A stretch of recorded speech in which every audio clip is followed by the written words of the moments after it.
Hi friends, welcome to Sanya Jayakumar Tamil blogs. இது வந்து பார்த்திங்க அப்படின்னா குக்குமர்லேருந்து ஒரு செட் எடுத்திருக்கேன். இதோட எம்ஆர்பி பார்த்திங்க அப்படின்னா 330 rupees. இதில் வந்து எல் சைஸ், அதாவது 12 to 18 months போடுற மாதிரி எடுத்திருக்கேன். இது 100% காட்டன். இது ஓப்பன் பண்ணிவிட்டு உங்களுக்கு காட்டுறேன் எப்படி இருக்குன்னு ஃபுல் வியூ. பார்த்திங்கன்னா இது செம்மையாக இருக்குங்க. இது வந்து ஒரு டீல் ப்ளூ கலரு. இங்கே கேமராவில் பார்க்கும்போது உங்களுக்கு கொஞ்சம் டார்க்கராக இருக்குது.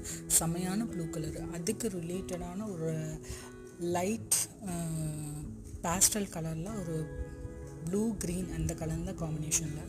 ஸோ சூப்பராக இருக்கும். இது வந்து குழந்தைங்களுக்கு போட்டாவே அவ்வளோ கேட்சியாக இருக்கும். இந்த மாதிரி நிறைய யூஸ்ஃபுல்லான வீடியோஸ்க்கு நம்ம சேனலை சப்ஸ்கிரைப் பண்ணிக்கோங்க. ஃபேஸ்புக், இன்ஸ்டாகிராம், யூடியூப்பில் சரண்யா ஜெயக்குமார் தமிழ் பிளாக்ஸ் நீங்கள் சர்ச் பண்ணிங்கனாலே நம்ம சேனல் வந்துடும். இந்த மாதிரி நிறைய அப்டேட்டு, ஷாப்பிங் ரிலேட்டடான நிறைய டிப்ஸ் எல்லாம் கூட நம்ம சேனலில் இருக்குது. கண்டிப்பாக 100% கேரண்டி உங்களுக்கு யூஸ்ஃபுல்லாக இருக்கும். தேங்க்யூ.